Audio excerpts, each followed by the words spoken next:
66 ವರ್ಷದ ನಾಯಕ ಅಜಿತ್ ಪವಾರ್ ಕೂಡ ಇದ್ರು. ಅವರು ಸೇರಿ ಇನ್ನೂ 5 ಜನ ಸಾವನ್ನಪ್ಪಿದ್ದಾರೆ. ಅಜಿತ್ ಪವಾರ್ ದುರ್ಮರಣ ಹೊಂದಿದಂತಹ ಸುದ್ದಿಯ ಬೆನ್ನಲೆಯಲ್ಲಿ ಎಸ್ಸಿಪಿಯ ನಾಯಕಿ ಸುಪ್ರಿಯಾ ಸೂಳೆ ಅವರು ಕೂಡ ಧಾವಿಸ್ತಾ ಇರುವಂಥದ್ದು. ಇನ್ನು ಅವರ ಕುಟುಂಬಸ್ಥರು ಕೂಡ ಧಾವಿಸ್ತಾ ಇದ್ದಾರೆ. ಜಿಎಂಸಿ ಆಸ್ಪತ್ರೆಯಲ್ಲಿ ಅವರ ಮೃತದೇಹವನ್ನು ಇರಿಸಲಾಗಿದೆ. ನಾಳೆ ಮೋಸ್ಟ್ಲಿ ಅವರ ಒಂದು ಕಾರ್ಯಗಳು ನಡೆಯಬಹುದು ಅನ್ನುವಂತಹದ್ದು ಈಗ ಬಲ್ಲ ಮೂಲಗಳಿಂದ ಬಂದಿರುವಂತಹ ಮಾಹಿತಿ. ಬಾರಾಮತಿಯಲ್ಲಿ ಸಂಭವಿಸಿದಂತಹ ಭೀಕರ ವಿಮಾನ ಅಪಘಾತದಲ್ಲಿ ಮಹಾರಾಷ್ಟ್ರದ ಮುಖ್ಯಮಂತ್ರಿ ಅಜಿತ್ ಪವಾರ್ ಸೇರಿದಂತೆ ವಿಮಾನದಲ್ಲಿದ್ದಂತಹ ಎಲ್ಲ 5 ಪ್ರಯಾಣಿಕರು ಕೂಡ ಸಾವು ಕಂಡಿದ್ದಾರೆ. ಇನ್ನು ಅಜಿತ್ ಪವಾರ್ ಸೇರಿ 5 ಸಿಬ್ಬಂದಿಗಳನ್ನು ವಿಮಾನ ಹೊತ್ಕೊಂಡು ಹೋಗ್ತಾ ಇತ್ತು. ಮುಂಬೈನಿಂದ ಬಾರಾಮತಿಗೆ ವಿಮಾನ ತೆರಳುತ್ತಾ ಇತ್ತು. ಆ ಒಂದು ವೇಳೆಯಲ್ಲಿ ಲ್ಯಾಂಡಿಂಗ್ ವೇಳೆಯಲ್ಲಿ ಸಂಭವಿಸಿದಂತಹ ಒಂದು ತಾಂತ್ರಿಕ ದೋಷದಿಂದ ಈ ರೀತಿಯಾಗಿರುವಂತಹ ದುರ್ಘಟನೆ ಸಂಭವಿಸಿದೆ. ಇನ್ನು ಸಿದ್ದರಾಮಯ್ಯ ಅವರು ಕೂಡ ಈ ವಿಚಾರಕ್ಕೆ ಸಂಬಂಧಪಟ್ಟಂತೆ ತಮ್ಮ ದುಃಖವನ್ನು ತೋಡ್ಕೊಂಡಿದ್ದಾರೆ. ಇನ್ನು ಶರದ್ ಪವಾರ್ಗೆ ಆಘಾತ ನೀಡಿದೆ ಚಿಕ್ಕಪ್ಪನ ಸಾವಿನಿಂದ. ಮಹಾರಾಷ್ಟ್ರದ ರಾಜಕೀಯ ಅಖಾಡದಲ್ಲಿ ಅಜಿತ್ ಪವಾರ್ ದೊಡ್ಡ ಹೆಸರನ್ನ ಮಾಡಿದವರು. ಇದಕ್ಕೆಲ್ಲ ಕಾರಣ ಅವರ ವರ್ಚಸ್ಸು. ತಮ್ಮ 21ನೇ ವಯಸ್ಸಿನಿಂದಲೇ ಅವರು ರಾಜಕೀಯ ಲೋಕವನ್ನು ಕಂಡಿದ್ದಾರೆ. ಇನ್ನು ಹೀಗಾಗಿ ಎನ್ಸಿಪಿ ಮುಖ್ಯಸ್ಥರು ಮತ್ತು ಅನುಭವಿ ರಾಜಕಾರಣಿಯೂ ಆಗಿರುವಂತಹ ಶರದ್ ಪವಾರ್ ಅವರನ್ನೇ ಎದುರು ಹಾಕಿಕೊಂಡಿದ್ರು. ಮತ್ತೊಂದು ವಿಚಾರ ಹೇಳಬೇಕು ಅಂತಂದರೆ, ಶರದ್ ಪವಾರ್ ಅವರಿದ್ರಲ್ಲ, ಅವರು ಅಜಿತ್ ಪವಾರ್ಗೆ ಚಿಕ್ಕಪ್ಪ ಆಗಬೇಕಾಗಿತ್ತು. ಹೀಗಿದ್ರೂ ಕೂಡ ತಮ್ಮ ಚಿಕ್ಕಪ್ಪನ ಮಾತನ್ನ ಮೀರಿ ಎಸ್ಸಿಪಿ ಪಕ್ಷವನ್ನೇ ಇಬ್ಬಾಗ ಮಾಡಿ ಬಿಜೆಪಿಯ ಜೊತೆಗೆ ಸೇರಿ ಮಹಾರಾಷ್ಟ್ರದಲ್ಲಿ ಸರ್ಕಾರದಲ್ಲಿ ರಚಿಸುವಲ್ಲಿ ಪ್ರಮುಖ ಪಾತ್ರವನ್ನು ವಹಿಸಿದ್ದು ಅಜಿತ್ ಪವಾರ್ ಆಗಿದ್ದು. ಅನಂತರ ಮಹಾರಾಷ್ಟ್ರ ರಾಜಕೀಯದಲ್ಲಿ ದೊಡ್ಡ ಹೆಸರನ್ನ ಸಂಪಾದನೆ ಮಾಡಿದ್ರು ಡಿಸಿಎಂ ಅಜಿತ್ ಪವಾರ್ ಅವರು. ತನ್ನ 21ನೇ ವಯಸ್ಸಿನಲ್ಲಿ ರಾಜಕೀಯದ ಜೀವನಕ್ಕೆ ಬಂದಿರುವಂತಹ ಮಹಾನ್ ಸಾಧಕ. ಮಹಾರಾಷ್ಟ್ರದ ಡಿಸಿಎಂ ಅಜಿತ್ ಪವಾರ್ ಅವರ ಪ್ರಯಾಣ ಮಾಡುತ್ತಿದ್ದಂತಹ ವಿಮಾನ ಭೀಕರ ಅಪಘಾತಕ್ಕೆ ಈಡಾಗಿತ್ತು. 66 ವರ್ಷ ಆಗಿತ್ತು ಅವರಿಗೆ. ಈ ಸುದ್ದಿ ಹೆಂಗಿತ್ತು ಅಂದರೆ ದೇಶದಾದ್ಯಂತ ಸಂಚಲನವನ್ನು ಮೂಡಿಸುವಂತಹ ಸುದ್ದಿ. ವಿಮಾನ ದುರಂತದ ಬಗ್ಗೆ ಚರ್ಚೆ ಶುರು ಆಗಿದೆ. 21ನೇ ವಯಸ್ಸಿನಲ್ಲಿಯೇ ಅವರು ಮಹಾರಾಷ್ಟ್ರದ ರಾಜಕೀಯದಲ್ಲಿ ಸಕ್ರಿಯವಾಗಿದ್ದರು ಅಜಿತ್ ಪವಾರ್ ಅವರು. ಅನೇಕ ಉನ್ನತ ಹುದ್ದೆಗಳನ್ನು ಅಲಂಕರಿಸಿದ್ರು. ಹಾಗಾದರೆ ಅವರು ಈ ಜೀವನ ಪ್ರಯಾಣವನ್ನು ಒಂದ್ಸಲ ನಾವು ಮೆಲುಕು ಹಾಕಲೇಬೇಕು. ಭೀಕರ ವಿಮಾನ ಅಪಘಾತದಲ್ಲಿ ಮೃತಪಟ್ಟಿರುವಂತಹ ಮಹಾರಾಷ್ಟ್ರದ ಉಪಮುಖ್ಯಮಂತ್ರಿ ಅಜಿತ್ ಪವಾರ್ ಅವರ ಪೂರ್ಣ ಹೆಸರು ಅಜಿತ್ ಅನಂತರಾವ್ ಪವಾರ್ ಅಂತ ಹೇಳಿ. ಅವರು 1959 ಜುಲೈ 22ರಂದು ಹುಟ್ಟುತ್ತಾರೆ. ಮಹಾರಾಷ್ಟ್ರದ ಡಿಯೋಲಾಲಿ ಅಂತ ಹೇಳಿ ಆ ಒಂದು ಪ್ರದೇಶದಲ್ಲಿ ಅವರು ಹುಟ್ಟುತ್ತಾರೆ. ಪುಣೆಯ ವಿಶ್ವವಿದ್ಯಾಲಯದಿಂದ ವಾಣಿಜ್ಯ ವಿಭಾಗದಲ್ಲಿ ಪದವಿಯನ್ನು ಪಡ್ಕೊಳ್ತಾರೆ ಅಜಿತ್ ಪವಾರ್ ಅವರು. ಮಹಾರಾಷ್ಟ್ರ ರಾಜಕೀಯದಲ್ಲಿ ದೊಡ್ಡ ಹೆಸರನ್ನು ಸಂಪಾದನೆ ಮಾಡ್ತಾರೆ. ವಿಮಾನ ದುರಂತದಲ್ಲಿ ಅಜಿತ್ ಪವಾರ್ ನಿಧನ. ಮಾಜಿ ಪ್ರಧಾನಿ ಎಚ್.ಡಿ. ದೇವೇಗೌಡರ ಸಂತಾಪ.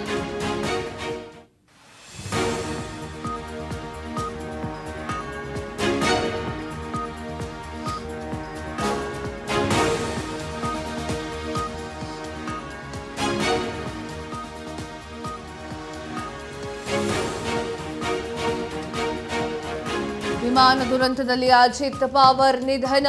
ಮಾಜಿ ಪ್ರಧಾನಿ ಎಚ್.ಡಿ. ದೇವೇಗೌಡರ ಸಂತಾಪ. ಅಜಿತ್ ನಿಧನದಿಂದ ತೀವ್ರ ದುಃಖಿತನಾಗಿದ್ದೆ. ವಿಮಾನ ದುರಂತದಲ್ಲಿ ಅಜಿತ್ ಪವಾರ್ ನಿಧನ. ಮಾಜಿ ಪ್ರಧಾನಿ ಎಚ್.ಡಿ. ದೇವೇಗೌಡರ ಸಂತಾಪ. ಎಲ್ಲರೂ ಕೂಡ ಸಂತಾಪವನ್ನು ಸೂಚಿಸ್ತಾ ಇದ್ದಾರೆ.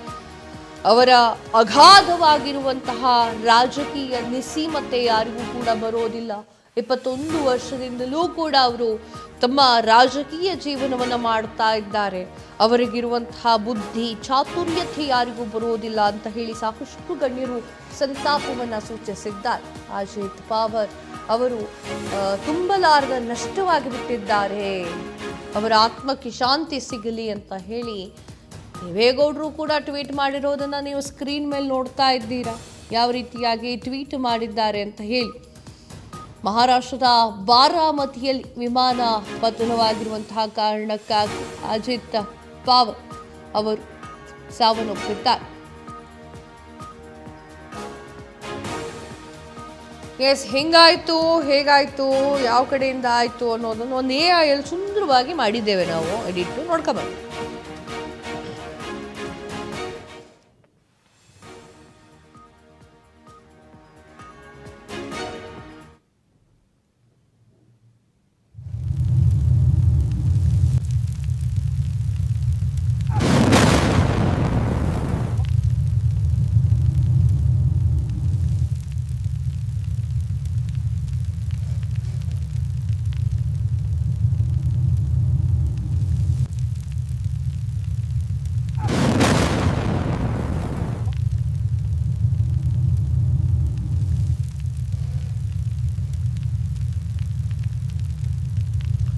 ನೋಡಿದ್ರಲ್ಲ ಯಾವ ರೀತಿಯಾಗಿ ಜಸ್ಟ್ ಲ್ಯಾಂಡಿಂಗಲ್ಲಿ ಸ್ವಲ್ಪ ಪ್ರಾಬ್ಲಮ್ ಆಗಿರೋದ್ರಿಂದ ಹೊಲಗದ್ದೆಗಳಿಗೆ ಬಿದ್ದಿರುವಂತಹ ವಿಮಾನ ನಾವು ಜಸ್ಟ್ AI ಅಲ್ಲಿ ಚಿತ್ರಣವನ್ನು ಮಾಡಿದ್ದೇವೆ. ಇನ್ನು ಅಜಿತ್ ಪವಾರ್ ಬಗ್ಗೆ ಮಾತನಾಡ್ತಾ ಇದ್ದೆ ನಾನು. ಅವರು ಯಾವ ಒಂದು ವಯಸ್ಸಿನಲ್ಲಿ ಬಂದರು ಅಂತ, 21ನೇ ವರ್ಷದಲ್ಲಿ ಅವರಿಗೆ 21 ವರ್ಷ ಆದಾಗ ಅವರು ಈ ಒಂದು ರಾಜಕೀಯ ಜೀವನಕ್ಕೆ ಬರ್ತಾರೆ. ಪವಾರ್ ಅವರು ಮಹಾರಾಷ್ಟ್ರದ ಉಪಮುಖ್ಯಮಂತ್ರಿಯಾಗಿ ಸತತ ದೀರ್ಘ ಅವಧಿಯಲ್ಲಿ ಸೇವೆಯನ್ನು ಸಲ್ಲಿಸ್ತಾರೆ. ಇನ್ನು ಮುಖ್ಯಮಂತ್ರಿಗಳಾಗಿರುವಂತಹ ಪೃಥ್ವಿರಾಜ್ ಚೌಹಾಣ್, ದೇವೇಂದ್ರ ಫಡ್ನವೀಸ್, ಉದ್ಧವ್ ಠಾಕ್ರೆ ಮತ್ತು ಏಕನಾಥ್ ಶಿಂದೆ ಅವರ ಸರ್ಕಾರದಲ್ಲಿ ಅವರು ಉಪಮುಖ್ಯಮಂತ್ರಿಯಾಗಿ ಸೇವೆಯನ್ನು ಸಲ್ಲಿಸ್ತಾರೆ. ಉಪಮುಖ್ಯಮಂತ್ರಿಯಾಗಿ ಇಷ್ಟು ವರ್ಷಗಳ ಕಾಲ ಸೇವೆಯನ್ನು ಸಲ್ಲಿಸಿದಂತಹ ಯಾವುದಾದ್ರೂ ದಾಖಲೆ ಇತ್ತು ಅಂತಂದರೆ ಅದು ಪವಾರ್ಗೆ ಕೊಡಬೇಕು. ಅವರು 1991ರಲ್ಲಿ ಬಾರಾಮತಿ ಸಂಸದೀಯ ಕ್ಷೇತ್ರದಿಂದ ಮೊದಲ ಬಾರಿಗೆ ಲೋಕಸಭೆಗೆ ಆಯ್ಕೆ ಆಗ್ತಾರೆ. ತದಾದ ನಂತರ ತಮ್ಮ ಚಿಕ್ಕಪ್ಪ ಯಾರು ಶರದ್ ಪವಾರ್ ಅವರಿಗೆ ಆ ಒಂದು ಸ್ಥಾನವನ್ನು ಬಿಟ್ಟುಕೊಡ್ತಾರೆ.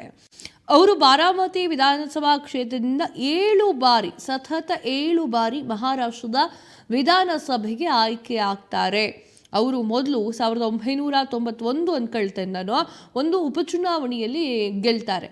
ಅದಾದ ನಂತರ 1995, 1999, 2004, 2009 ಹಾಗೆ 2014ರಲ್ಲಿ ಗೆಲುವನ್ನು ಸಾಧಿಸ್ತಾರೆ. ಅಂದರೆ ನೀವು ನೋಡಬಹುದು ಸತತ ಎಷ್ಟರ ಮಟ್ಟಿಗೆ ಅವರಿಗೆ ಗೆಲುವಿರುತ್ತೆ ಬಾರಾಮತಿ ಎನ್ನುವಂತಹ ಕ್ಷೇತ್ರದಲ್ಲಿ ಅಂತ ಹೇಳಿ. ಅವರು ಸಾವನ್ನಪ್ಪಿದ್ದು ಕೂಡ ಅದೇ ಕ್ಷೇತ್ರದಲ್ಲಿ, ತನ್ನ ಕ್ಷೇತ್ರದಲ್ಲಿಯೇ ಅವರು ಸಾವನ್ನಪ್ಪುತ್ತಾರೆ. ನವೆಂಬರ್ 2019ರಲ್ಲಿ ಅವರು NCPಯನ್ನು ಒಡಕು ಬರುತ್ತೆ, ಆಗ ಅವರು ಹೊರಗೆ ಹೋಗ್ತಾರೆ. ಹೀಗಾಗಿ ಭಾರತೀಯ ಜನತಾ ಪಕ್ಷದ ನೇತೃತ್ವದ ಸರ್ಕಾರವನ್ನು ಸೇರ್ಕೊಳ್ತಾರೆ. ತನ್ನ ಚಿಕ್ಕಪ್ಪನನ್ನೇ ಎದುರಾಕೊಳ್ತಾರೆ, ಉಪಮುಖ್ಯಮಂತ್ರಿ ಆಗ್ತಾರೆ. ಇನ್ನು ಫೆಬ್ರವರಿ 2024ರಲ್ಲಿ ಚುನಾವಣಾ ಆಯೋಗ ಅಜಿತ್ ಪವಾರ್ ನೇತೃತ್ವದ ಬಣಕ್ಕೆ ಪಕ್ಷದ ಹೆಸರು ಮತ್ತು ಚಿಹ್ನೆಯನ್ನು ನೀಡುತ್ತೆ.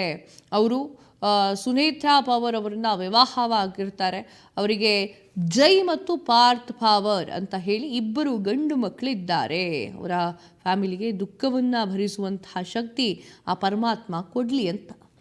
ಇನ್ನು ಮಹಾರಾಷ್ಟ್ರದ ಬಾರಾಮತಿಯ ಬಳಿ ಸಂಭವಿಸಿದಂತಹ ವಿಮಾನ ದುರಂತದಲ್ಲಿ ಮಹಾರಾಷ್ಟ್ರದ ಉಪಮುಖ್ಯಮಂತ್ರಿ ಅಜಿತ್ ಪವಾರ್ 5 ಜನ ಸೇರಿ ಅವರು ಕೂಡ ಸಾವನ್ನಪ್ಪಿರುವಂಥದ್ದು. ಬಾರಾಮತಿಯ ಸಂಭವಿಸಿದಂತಹ ಭೀಕರ ವಿಮಾನ ಅಪಘಾತದಲ್ಲಿ ಮಹಾರಾಷ್ಟ್ರದ ಉಪಮುಖ್ಯಮಂತ್ರಿ ಅಜಿತ್ ಪವಾರ್ ಸೇರಿದಂತೆ ವಿಮಾನದಲ್ಲಿದ್ದಂತಹ 6 ಪ್ರಯಾಣಿಕರು ಸಾವನ್ನಪ್ಪಿದ್ದಾರೆ ಅಂತ ಹೇಳಿ ನಾಗರಿಕ ವಿಮಾನಯಾನ ನಿರ್ದೇಶನಾಲಯ ತಿಳಿಸಿರುವಂಥದ್ದು. ವೀಕ್ಷಕರೇ, ಅಜಿತ್ ಪವಾರ್ ಸೇರಿದಂತೆ 6 ಸಿಬ್ಬಂದಿಯನ್ನು ಹೊತ್ಕೊಂಡು ಹೋಗ್ತಾ ಇದ್ದಂತಹ ವಿಮಾನ ಅಪಘಾತವಾಗಿದೆ.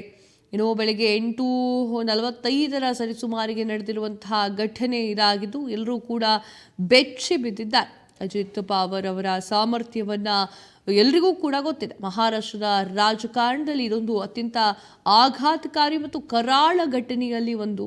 ಮಹಾರಾಷ್ಟ್ರದ ಉಪಮುಖ್ಯಮಂತ್ರಿ ಅಜಿತ್ ಪವಾರ್ ಪ್ರಯಾಣ ಮಾಡ್ತಾ ಇದ್ದಂತಹ ವಿಮಾನ ಬಾರಾಮತಿಯಲ್ಲಿ ಗಂಭೀರವಾಗಿ ಅಪಘಾತಕ್ಕೀಡಾಗಿದೆ.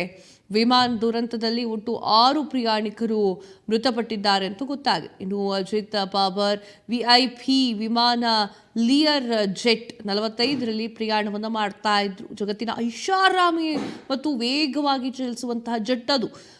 ಇದು ಕೇವಲ ವಿಮಾನವಲ್ಲ, ಕಾರ್ಪೊರೇಟ್ ಜಗತ್ತಿನ ಮತ್ತು VIP ಅತ್ಯಾಧುನಿಕ ಜೀವನ ಶೈಲಿಯ ಭಾಗ ಅಂತ ಹೇಳ್ಬೋದು. ಅಷ್ಟು ಚೆನ್ನಾಗಿದೆ. ಹಾಗಾದರೆ ಈ ಲಿಯರ್ ಜೆಟ್ ಅಂದರೆ ಏನು, ಅದರ ವಿಶೇಷತೆ ಏನು ಅಂತ ಹೇಳ್ಬಿಡ್ತೇನೆ ಈ ಒಂದು ವಿಡಿಯೋದಲ್ಲಿ.